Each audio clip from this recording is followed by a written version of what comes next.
El Código Da Vinci, por Dan Brown. Capítulo 23. Sophie llegó casi sin aliento ante los portones de madera de la Salle des Etats, el espacio que albergaba a la Mona Lisa. Antes de entrar se obligó a fijarse en el pasillo a unos 20 metros más allá, donde el cuerpo sin vida de su abuelo aún estaba iluminado por la luz de un foco.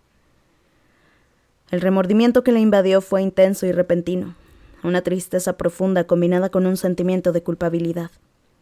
Había intentado ponerse en contacto con ella tantas veces en los últimos 10 años, y Sophie siempre se había mostrado inflexible, dejando sus cartas y sus paquetes sin abrir en un cajón e ignorando sus deseos de reunirse con ella. Me mintió. Tenía espantosos secretos. ¿Qué iba a hacer yo? Así, lo había mantenido al margen de su vida, totalmente. Ahora su abuelo estaba muerto y le hablaba desde la tumba. La Mona Lisa. Se acercó a las enormes puertas que se abrieron como una boca. Sophie se quedó un instante quieta en el umbral escrutando aquella gran sala rectangular, que también estaba bañada de luz rojiza. La sala era una de las pocas estancias que acababan en un cul-de-sac, y la única que se abría en medio de la gran galería. Aquellas puertas, sus únicas vías de acceso, estaban frente a un Botticelli de casi 5 metros que recibía al visitante. Debajo, centrado en el suelo, un inmenso diván octogonal dispuesto para la contemplación sosegada de las obras de artes y para el descanso de las piernas de miles de visitantes que venían a admirar la pieza más valiosa del Louvre. Sin embargo, ya antes de entrar, Sophie se dio cuenta de que le faltaba algo, una linterna de rayos ultravioletas. Volvió a mirar al final del pasillo a su abuelo, que en la distancia seguía rodeado de dispositivos electrónicos. Si hubiera escrito algo en aquella sala, era casi seguro que lo habría hecho con tinta invisible. Aspiró hondo y se dirigió a toda prisa hasta la bien iluminada escena del crimen. Incapaz de mirar a su abuelo, se concentró exclusivamente en los instrumentos de la policía científica. Encontró una pequeña linterna de rayos ultravioletas, se la metió en el bolsillo del suéter y salió corriendo en dirección a la sala de Etats. Cuando estaba a punto de entrar, oyó el ruido de unos pasos amortiguados que provenían del interior de la sala. «Hay alguien ahí».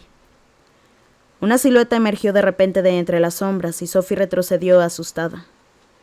«¡Ah, por fin!». El susurro impaciente de Landon cortó el aire y su figura intuida se plantó frente a ella. El alivio de Sophie fue solo momentáneo. «Robert, te he dicho que salieras de aquí. Sifash, ¿dónde estabas?» «He ido a buscar una linterna de ultravioletas», murmuró enseñándosela. «Si mi abuelo me ha dejado algún mensaje, Sophie, escúchame». Langdon contuvo la respiración y le clavó los ojos azules. «¿Las letras PS significan algo más para ti? ¿Cualquier otra cosa?» Por miedo a que sus voces resonaran en el pasillo, lo arrastró al interior de la sala y cerró con cuidado los 2 enormes portones. «Ya te lo he dicho, las iniciales corresponden a Princess Sophie». «Ya lo sé, pero las has visto en algún otro sitio. ¿Usó tu abuelo alguna vez esas iniciales de algún otro modo, como monograma o en su papel de carta o en algún objeto personal?» Aquella pregunta la desconcertó. ¿Cómo podía saber algo así? Pero sí, Sophie había visto aquellas 2 letras en otra ocasión, en una especie de monograma. Fue el día anterior a su 9º cumpleaños. Estaba recorriendo toda la casa para ver si encontraba algún regalo escondido. Ya entonces no soportaba que le mantuvieran las cosas en secreto. «¿Qué me habrá comprado Gramper este año?», se preguntaba mientras revisaba en armarios y en cajones. «¿Me habrá traído la muñeca que quiero? ¿Dónde la habrá escondido?». Como no encontró nada en toda la casa, Sophie reunió el valor para meterse en el dormitorio de su abuelo. Tenía prohibido entrar, pero él estaba abajo durmiendo en el sofá. «Miraré rapidito y me iré». De puntillas sobre el suelo de tarima que crujía a la mínima, llegó hasta el armario. Buscó en los estantes detrás de la ropa. Nada. Luego miró debajo de la cama y tampoco encontró lo que buscaba.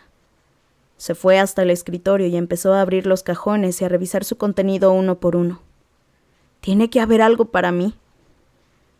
Llegó al último sin encontrar ni rastro de la muñeca. Desanimada, lo abrió y retiró una ropa negra que no le había visto ponerse nunca. Ya estaba a punto de cerrarla, cuando se fijó en algo dorado que había al fondo.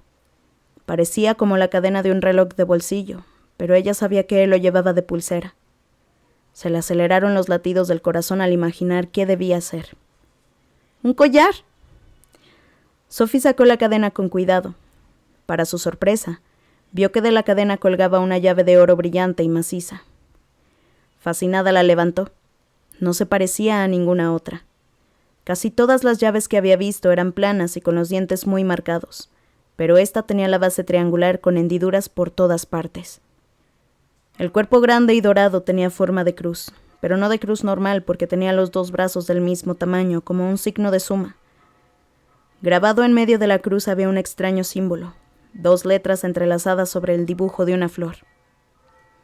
P.S., susurró arrugando la frente mientras leía. ¿Qué será eso? —¿Sophie? —llamó su abuelo desde la puerta. Asustada se giró en redondo y la llave se le cayó al suelo con un golpe seco. Miró hacia abajo demasiado asustada para enfrentarse a la mirada de su abuelo. Estaba buscando mi regalo de cumpleaños, dijo ladeando la cabeza, consciente de haber traicionado su confianza. Durante lo que le pareció una eternidad, él se quedó en silencio en el umbral, sin moverse. Al final expulsó muy despacio el aire de un suspiro. Recoge la llave. Ella le obedeció. Su abuelo entró en el dormitorio. Sophie, tienes que aprender a respetar la intimidad de los demás. Con ternura se arrodilló a su lado y le quitó la llave. Esta llave es muy especial. Si la hubieras pedido. La voz pausada de su abuelo aún la hacía sentirse peor. Lo siento, Gramper, de verdad. Creía que era un collar para mi cumpleaños. Él la miró fijamente durante unos segundos. Te lo repetiré una vez más, Sophie, porque es importante. Debes aprender a respetar la intimidad de los demás. Sí, abuelo. Ya hablaremos de todo esto en otro momento. Ahora hay que ir a cortar las malas hierbas del jardín. Sophie se apresuró a hacer sus tareas. A la mañana siguiente no recibió ningún regalo de cumpleaños de su abuelo. Después de lo que había hecho no lo esperaba, pero él ni siquiera la felicitó en todo el día. Triste, cuando se hizo de noche se fue a dormir. Pero cuando se estaba metiendo en la cama descubrió que sobre la almohada había una tarjeta en la que había dibujado un sencillo acertijo. Aún antes de resolverlo, Sophie ya había vuelto a sonreír. ¡Ya sé qué es! Su abuelo ya le había hecho lo mismo el día de Navidad. La busca del tesoro. Decidida se aplicó con el acertijo hasta que lo resolvió. La solución le llevó a otra parte de la casa donde encontró otra tarjeta con otro acertijo. También lo resolvió y salió corriendo en busca de la siguiente tarjeta. Así siguió recorriendo como una loca toda la casa de pista en pista hasta que por fin encontró la que la llevó de vuelta a su dormitorio. Sophie subió la escalera como una flecha, se metió en su cuarto y se detuvo. En medio había una bicicleta roja y reluciente con un lazo atado al manillar. Sophie dio un gritito de alegría. «Ya sé que habías pedido una muñeca», le dijo su abuelo sonriéndole desde un rincón, «pero me pareció que esto te gustaría más». Al día siguiente su abuelo le enseñó a montar sin apartarse de su lado en el camino que había frente a la casa. En un momento se metió sin querer en el césped y perdió el equilibrio. Los dos cayeron sobre la hierba, rodando y riendo. «Gramper», le dijo, abrazándolo, «siento mucho lo de la llave». «Ya lo sé, tesoro, te perdono. No sé estar enfadado contigo. Los abuelos y las nietas siempre se perdonan». Sophie sabía que no debía preguntárselo, pero no pudo evitarlo. «¿Qué es lo que abre? Nunca he visto una llave como esa. Era muy bonita». Su abuelo se quedó largo rato en silencio y ella se dio cuenta de que no sabía cómo responder. Gramper nunca miente. «Abre una caja», dijo al fin, «donde guardo muchos secretos». «¡Odio los secretos!», protestó Sophie. «Ya lo sé, pero estos son secretos importantes y algún día aprenderás a valorarlos tanto como yo». «Vi unas letras en la llave y una flor». «Sí, es mi flor preferida. Se llama flor de lis. En el jardín hay algunas, son las blancas. También se llaman lirios». «Ah, sí, ya sé cuáles son. También son mis preferidas». «Bueno, entonces haremos un trato». Arqueó mucho las cejas, como hacía siempre que estaba a punto de retarla. Si me guardas el secreto de la llave y no vuelves a hablar nunca más de ella, ni a mí, ni a nadie, algún día te la regalaré. Sophie no se lo podía creer. ¿En serio? Te lo prometo. Cuando llegue el momento, la llave será tuya. Lleva tu nombre grabado. Sophie protestó. No, mi nombre no. Ponía PS, yo no me llamo PS. Su abuelo bajó la voz y miró como para asegurarse de que no les oía a nadie. Está bien, Sophie. La verdad es que PS es un código. Son tus iniciales secretas. Abrió mucho los ojos. ¿Tengo iniciales secretas? Sí, claro, las nietas siempre tienen unas iniciales secretas que solo conocen sus abuelos. PS. Le pasó la mano por la cabeza. Princess Sophie. Yo no soy una princesa. Para mí lo eres. A partir de ese día no volvieron a hablar de la llave, y ella pasó a ser Princesa Sofía. En la sala, Sophie seguía en silencio, resistiendo como podía el agudo zarpazo de la pérdida. Las iniciales, susurró Landon, que la miraba extrañado. ¿Las has visto? Sophie notó que la voz de su abuelo le susurraba desde los pasillos del museo. No hables nunca de la llave, Sophie, ni conmigo ni con nadie. Sabía que al no perdonarlo le había fallado una vez, y no estaba segura de volver a traicionar la confianza que había depositado en ella. PS, buscar a Robert Landon. Su abuelo quería que Landon le ayudara. Asintió. Sí, las vi una vez cuando era pequeña. ¿Dónde? Sophie vaciló. En una cosa que era muy importante para él. Landon le clavó la mirada. Sophie, esto también es muy importante. ¿Podrías decirme si esas iniciales aparecían junto a un símbolo, una flor de lis? Pero, ¿cómo puedes saber algo así? Le dijo, asombrada. Landon suspiró y bajó aún más la voz. Estoy bastante seguro de que tu abuelo era miembro de una sociedad secreta, una hermandad muy antigua. Sophie sintió que se le formaba un nudo en el estómago.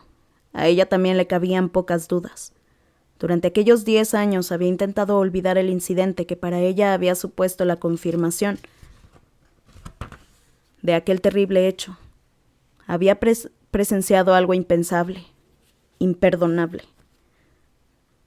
La flor de lis, prosiguió Landon, combinada con las iniciales PS, esa es la divisa oficial de la hermandad, su escudo de armas, su emblema. ¿Cómo sabes tú eso? Sophie rezaba para que Landon no le dijera que él también era miembro de aquella sociedad. He escrito algo sobre ese grupo, dijo con la voz temblorosa de emoción. Estoy especializado en la investigación de los símbolos de las sociedades secretas. Se llaman a sí mismos Priorato de Sion. Tienen su sede aquí en Francia y atraen a influyentes miembros de toda Europa. De hecho, son una de las sociedades secretas en activo más antiguas del mundo. Sophie nunca había oído hablar de ella. Ahora Landon le hablaba atropelladamente. Entre los miembros de la sociedad se cuentan algunos de los individuos más cultivados de la historia.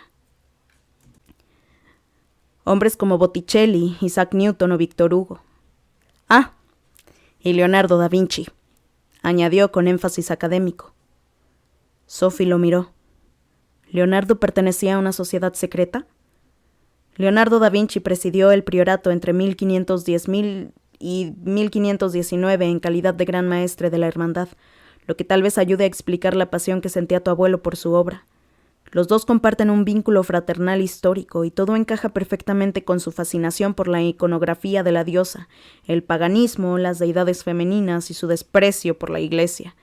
La creencia en la divinidad femenina está muy bien documentada a lo largo de la historia del priorato. ¿Me estás diciendo que este grupo es un culto pagano que venera a la diosa? Más que un culto, el culto. Pero lo más importante es que son conocidos por ser los guardianes de un antiguo secreto, un secreto que les hizo inmensamente poderosos. A pesar de la total convicción que adivinaba en los ojos de Landon, la primera reacción de Sophie fue de absoluta incredulidad. ¿Un secreto culto pagano? ¿Dirigido por Leonardo da Vinci? Todo aquello le parecía absurdo, y sin embargo, aún negándose a creerlo, su mente retrocedió 10 años, hasta la noche en que había sorprendido por error a su abuelo y había presenciado lo que seguía sin aceptar. Tal vez aquello explicara... Las identidades de los miembros vivos del priorato se mantienen en el más estricto secreto, dijo Landon, pero el PS y la flor de lis que viste de niña son una prueba. Es algo que solo puede tener que ver con esa hermandad. Sophie empezaba a darse cuenta de que Landon sabía más de su abuelo de lo que había supuesto. Estaba claro que el americano tenía muchas cosas que contarle, pero aquel no era el lugar ni el momento. No puedo permitir que te detengan, Robert. Tienes que explicarme muchas cosas, así es que debes irte ahora mismo. Landon solo oía el débil murmullo de su voz. No pensaba irse de allí. Estaba perdido en otro lugar. Un lugar en el que las sociedades secretas salían a la superficie. Un lugar en el que las historias olvidadas surgían de entre las sombras. Despacio, como si estuviera moviéndose por debajo del agua, Landon volvió la cabeza y a través de aquel resplandor rojizo clavó la mirada en la Mona Lisa. La flor de lis, la flor de Lisa, la Mona Lisa. Todo estaba entrelazado, todo era una sinfonía silenciosa en la que resonaban como un eco los secretos más recónditos del priorato de Sion y de Leonardo da Vinci. A pocos kilómetros de ahí, junto al río, más allá de Les Invalides, al sorprendido conductor de un camión seguían apuntándolo con un arma mientras el capitán de la policía judicial dejaba escapar un grito de rabia y arrojaba una pastilla de jabón a las aguas del Sena.